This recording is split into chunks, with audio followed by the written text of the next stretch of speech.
Hello dear students. पिछली class में हमने समुच्चय तथा समुच्चय के प्रकार पढ़े थे। आज हम उपसमुच्चय के बारे में पढ़ेंगे। तो आइए सबसे पहले हम उपसमुच्चय की डेफिनेशन पढ़ते हैं। जैसा कि हमारे पास यहाँ पर दे रखा है सबसेट्स। एक समुच्चय कैपिटल ए अन्य समुच्चय कैपिटल बी का उपसमुच्चय कहलाता है यदि ए का प्रत्येक अवयव बी में विद्यमान हो। कहने का मतलब क्या है, एक सेट दे रखा है कैपिटल ए और दूसरा सेट दे रखा है कैपिटल बी, तब ए बी का सबसेट कहलाएगा। कब कहलाएगा? जब ए का प्रत्येक element, every element of A contain करेगा किसमें? बी के अंदर। तो बी के अंदर कंटेन करना चाहिए। जैसे 2 बी में कंटेन कर रहा है, 4 भी बी में कंटेन कर रहा है एंड 6 भी बी में कंटेन कर रहा है, then A is subset of B. Clear है स्टूडेंट्स? तो इसके कुछ इंपॉर्टेंट कंडीशन दे रखी है। जैसे हमारे पास फर्स्ट कंडीशन दे रखी है, यदि ए सबसेट इक्वल बी। ए क्या है? सबसेट है और बराबर है किसके? बी के। और बी सबसेट है और बराबर है किसका? ए का। तो अब समुच्चय ए समुच्चय बी का क्या कहलाएगा? विषम उपसमुच्चय या फिर इनप्रॉपर सबसेट कहलाएगा। कहने का मतलब क्या है, ए देखो बराबर भी होगा बी के और छोटा होना चाहिए बी से। क्लियर है? बराबर हो सकता है या फिर उसका सबसेट होगा, तब ए को क्या कहेंगे हम? इनप्रॉपर सबसेट कहेंगे किसका? बी का। सेकंड केस आता है, अगर बी सबसेट या फिर बराबर है ए के, तो बी को इनप्रॉपर सबसेट कहेंगे किसका? ए का। क्लियर है स्टूडेंट्स? तो इसके लिए हम लिख सकते हैं A is equal to B if and only if A subset equal B and B subset equal A. तो हम लिख सकते हैं इसको। अब सेकंड केस है कि अगर ए सबसेट है किसका? ए का और बराबर है। भाई खुद खुद का सबसेट भी होता है, बराबर भी होता है, तो ये क्या हो गया? खुद खुद का सबसेट है और बराबर है। एम फाई सबसेट होता है ए का, क्योंकि फाई तो रिक्त है। क्लियर है? और रिक्त समुच्चय हमेशा क्या होगा? किसी सेट का सबसेट होगा। तो यहां से हमारे पास क्या हो गया? स्वयं तथा रिक्त समुच्चय को छोड़कर अन्य सभी उपसमुच्चयों को क्या कहेंगे हम? उचित या फिर प्रॉपर सबसेट कहेंगे। क्लियर है स्टूडेंट्स? भाई एक तो खुद को और एक रिक्त, जो ए और जो फाई है उसको छोड़कर जितने भी सबसेट्स बनेंगे वो क्या कहलाएंगे? प्रॉपर सबसेट कहलाएंगे, उचित समुच्चय कहलाएंगे। क्लियर है स्टूडेंट्स? तो नेक्स्ट देखो, किसी भी समुच्चय के सभी संभावित उपसमुच्चयों की संख्या। भाई कोई भी समुच्चय दे रखा है, कोई भी सेट दे रखा है, मतलब उसमें कितने भी एलिमेंट हैं, तो उसके जितने भी पॉसिबल सबसेट होंगे वो 2 की पावर n से शो करेंगे हम। भाई 2 की घात n, जहां पर n क्या है? n ऑर्डर है किसका? उस समुच्चय का।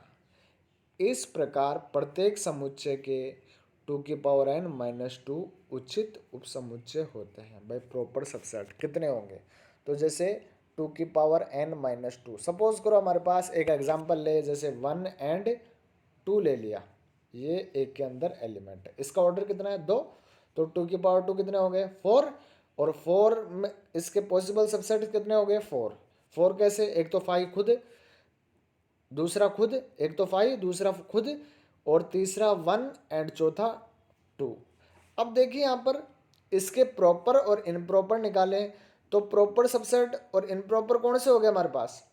भाई इनप्रॉपर की बात करें तो इनप्रॉपर तो कौन से हो गए? जो हमारे पास 1 एंड 2। क्लियर है स्टूडेंट्स? तो ये तो हमारे पास क्या हो गए? प्रॉपर सबसेट हो गए। प्रॉपर कैसे हुए भाई? प्रॉपर की डेफिनेशन क्या है हमारे पास? भाई एक तो खुद को और एक फाई को, इन दोनों को छोड़कर, जैसे हमने अभी पढ़ा है, रिक्त समुच्चय तथा स्वयं को छोड़कर अन्य सभी उपसमुच्चयों को उचित उपसमुच्चय या फिर प्रॉपर सबसेट कहते हैं। जैसे यहाँ पर हमारे पास 4 सबसेट बन रहे हैं हमारे पास। फाइव जो 1 एंड 2 है, मतलब ए एंड 1 और 2। तो 5 एंड ए तो क्या हो गया हमारे पास? इनप्रॉपर सबसेट हो गए, और बाकी 1 एंड 2 क्या हो गया हमारे पास? प्रॉपर सबसेट हो गए। क्लियर है स्टूडेंट्स? तो ये हमारे पास प्रॉपर और इनप्रॉपर की डेफिनेशन क्लियर होती है। अब जैसे हमारे पास नेक्स्ट कंडीशन आती है हमारे पास, किसी समुच्चय का अवयव उसी समुच्चय का उपसमुच्चय नहीं हो सकता। भाई कोई भी एक सेट है और उसका कोई भी एलिमेंट ले अपन, तो वो उस सेट का सबसेट नहीं होगा, हमेशा ध्यान रखना। जैसे ए इज इक्वल टू एलिमेंट 1 और बी में दे रखा है 1 2 एंड 3, तो जैसे 1 बी में कंटेन कर रहा है बट एक सबसेट नहीं होगा किसका, बी का। क्लियर है स्टूडेंट्स? तो ये हमने कंडीशन पढ़ी। अब देखो पावर सेट क्या होता है। घात समुच्चय किसी समुच्चय ए के समस्त संभावित उपसमुच्चयों के संग्रह को, मतलब जितने भी पॉसिबल उसके सबसेट्स हैं उसका जो कलेक्शन है उसको हम क्या कहेंगे, घात समुच्चय कहेंगे। इसको पावर सेट ऑफ ए से व्यक्त करेंगे। एन अवयव वाले समुच्चय में उपसमुच्चयों की संख्या कितनी है भाई, अभी बताई थी हमने 2 की पावर एन। क्लियर है? अतः उस समुच्चय के घात समुच्चय में भी कितने एलिमेंट होंगे, 2 की पावर एन। क्यों भाई? क्योंकि सभी का कलेक्शन लेंगे ना, तो सभी का कलेक्शन तो 2 की पावर एन ही हो गया। तो पावर सेट में कितने एलिमेंट होंगे, 2 की पावर एन अवयव होंगे। सपोज करो ए इज इक्वल टू क्या दे रखा है, ए बी और सी। ए में 3 एलिमेंट दे रखे हैं, तब उपसमुच्चयों की संख्या कितनी होगी, 2 की पावर 3, तो 8 एलिमेंट हो गए टोटल। अब ये 8 एलिमेंट हो गए तो इसका पावर सेट निकाले हम, तो एक तो 5 हो गया, दूसरा ए बी सी, फिर A B A C B C and A B C. Count कर लो इनको, 1 2 3 4 5 6 7 एंड 8। इसके अलावा और कोई बन नहीं सकता। तो ये हमारे पास क्या कहलाएगा, पावर सेट कहलाएगा। क्लियर है स्टूडेंट्स? इसके बाद में आता है हमारे पास सार्वत्रिक समुच्चय, जिसको हम बोलेंगे यूनिवर्सल सेट। अब यूनिवर्सल सेट क्या होगा भाई, जब हमें कई समुच्चयों ए बी सी आदि का निर्माण करना हो। भाई जैसे हमारे पास बहुत सारे समुच्चय का निर्माण करना है हमें। क्लियर है? तो सबसे पहले हम एक समुच्चय U लेते हैं। U क्या होगा, U वो सेट होगा जिसमें ए बी सी जितने भी समुच्चय हमें निर्माण करने हैं उनके सारे एलिमेंट क्या हैं उसमें कंटेन करे। क्लियर है? तो U लेते हैं जिसके अवयवों से ए बी सी आदि का निर्माण किया जाता है। मतलब जो ए बी सी हमें बनाने हैं, क्लियर है, वो सारे एलिमेंट उस U के अंदर होंगे। क्लियर है?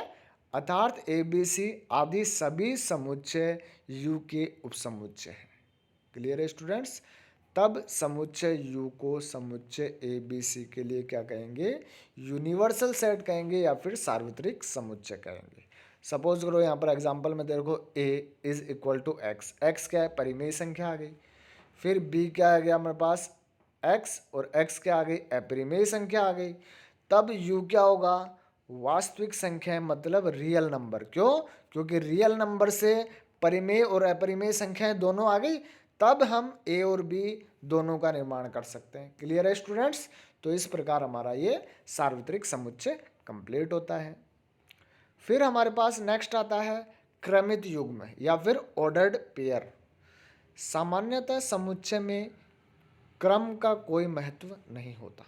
भाई जो भी सेट्स हैं उनमें क्रम का कोई महत्व नहीं है। जैसे ए बी सी को बी ए सी लिख सकते हैं, कोई दिक्कत नहीं है इसमें। परंतु यदि किसी समुच्चय में क्रम का भी महत्व हो तब ऐसे समुच्चय को क्या कहते हैं, क्रमित समुच्चय कहते हैं। भाई कई सेट्स ऐसे होंगे जिसमें क्रम का महत्व होगा, तो उन समुच्चयों को कहेंगे हम क्रमित या ऑर्डर्ड पेयर सेट्स कहेंगे। क्लियर है? यदि क्रमित समुच्चय में अवयवों की संख्या 2 हो तो ऐसे समुच्चय को क्रमित युग्म कहते हैं, जैसे x एंड y। क्लियर है? तो ये क्या हो गया, युग्म हो गया ना हमारे पास। तो क्रमित युग्म में दोनों अवयव समान या फिर अलग अलग हो सकते हैं, जैसे a b। तो a को तो प्रथम और b को द्वितीय अवयव कहते हैं। क्लियर है स्टूडेंट्स? अब देखो समुच्चयों का कार्तीय गुणन, Cartesian product of sets. Clear है स्टूडेंट्स? तो देखो दो अरिक्त समुच्चयों A तथा B का कार्तीय गुणन उन सभी क्रमित युग्मों का समुच्चय होता है जिन्हें प्रथम अवयव समुच्चय A से तथा द्वितीय अवयव समुच्चय B से लिया जाए। मतलब दो सेट दे रखे अपन को, उनका कार्टेशियन प्रोडक्ट करना हमें, क्लियर है, कार्तीय गुणन करना हमें, तो पहला प्रोडक्ट तो ए का एलिमेंट होगा और दूसरा प्रोडक्ट जो दूसरा एलिमेंट है वो बी का एलिमेंट होगा, जैसे ए क्रॉस बी, जहाँ पर A and B order pair हो गया ना, या तो ए का एलिमेंट है, बी किसका एलिमेंट है, कैपिटल बी का। सपोज करो ए में आ गया ए बी सी और बी में ले लिया 1 एंड 2, तो इसका कार्टेशियन प्रोडक्ट क्या आ गया, A1 A2। क्लियर है, B1 and B2 C1 and C2, तो ये आ गया ना हमारे पास A1 B1 C1 A2 B2 and C2। Clear है स्टूडेंट्स, तो ये हमारे पास समुच्चयों का कार्तीय गुणन आ गया। इसके बाद में आता है हमारे पास वेन आरेख, वेन डायग्राम। समुच्चयों को आरेख बनाकर प्रदर्शित करने की विधि को क्या कहेंगे हम, वेन आरेख कहते हैं। क्लियर है स्टूडेंट्स, तो वेन आरेख डायग्राम कैसे बनाएंगे, देखो जैसे यू हमारे पास दे रखा है 1 2 3 4 अप टू 10 तक, एंड ए दे रखा है 1 3 5 एंड 7, बी दे रखा है 2 4 6 एंड 8। तो ये जो हमारे पास सबसे पहले एक बॉक्स बनाएंगे, इसको हम यूनिवर्सल सेट जो यू से डिनोट करेंगे। इसके अंदर दो सर्किल बनाएंगे, जैसे अगर देखो यहाँ पर 1 3 5 एंड 7, 1 3 5 एंड 7 आ रहा है, बट बी के अंदर 2 4 6 एंड 8 है, तो 2 4 6 एंड 8 बी में अलग एलिमेंट है सारे। क्लियर है स्टूडेंट्स, तो देखो ए और बी को अलग अलग शो करेंगे एंड 9 एंड 10 को बाहर रख देंगे। क्यों, क्योंकि यू में देखो ये सारे के सारे कंटेन कर रहे हैं। इसी प्रकार जैसे दूसरा एग्जाम्पल दे रखा है, ए सबसेट है किसका, बी का, तो वेन डायग्राम में इसको शो करेंगे, तो देखो ये तो यू हो गया हमारे पास, ये बड़ा वाला सर्किल क्या हो गया हमारे पास, बी हो गया, क्योंकि बी बड़ा है ना, और उसमें कंटेन कर रहा है पूरा ए, मतलब ए इसके अंदर बन गया, तो इसको इससे शो करेंगे। अब अगला एग्जाम्पल और देखो एक और, जैसे यू दे रखा है 1 to 10 एंड ए दे रखा है 1 to 3 एंड बी दे रखा है 3 4 5 6। देखो कॉमन एलिमेंट 3 है, तो ये एक दूसरे को इंटरसेक्ट करेंगे। क्यों, क्योंकि एक एलिमेंट इसमें कॉमन एलिमेंट है, बाकी जैसे 1 2 एंड 4 5 और 6 और 3 एलिमेंट, थर्ड जो 3 है वो दोनों में कॉमन आ गया, और 7 8 9 10 बाहर आ गया। तो ये हमारा टॉपिक कंप्लीट होता है। इसी प्रकार आगे नेक्स्ट देखेंगे।